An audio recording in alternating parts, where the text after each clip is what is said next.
I was recently sent this electric grill, and I'm gonna tell you everything you need to know about it. First things first, these are all the parts that come with it. I'm gonna show you how we can quickly put this all together. This is the oil collector here. And we put this on top of it. The next step, we can get the actual heat here. We put the heat in. It just slips through the side like this. Clicks in on top. Click, click. This is gonna be the knob to turn it on. The next thing that's gonna go in is the top piece here.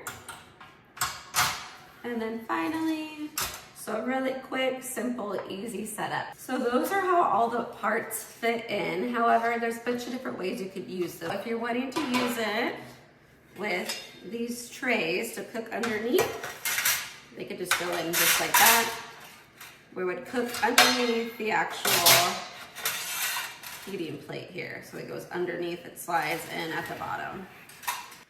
You can also choose to cook with it like a barbecue grill here. So you could set your meat on there. So different little settings and modes you can use depending on what you are wanting to cook and what your desired result is. I'm gonna quickly demonstrate using the non-stick pan on top here.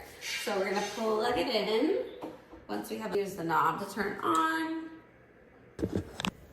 So up close, you can see it's nice and hot in there. I only have this on like medium. So again, it's getting really nice and hot. This is after I used the product to make the eggs. It cleaned up really easily. Overall, really easy to use product. I would definitely recommend it.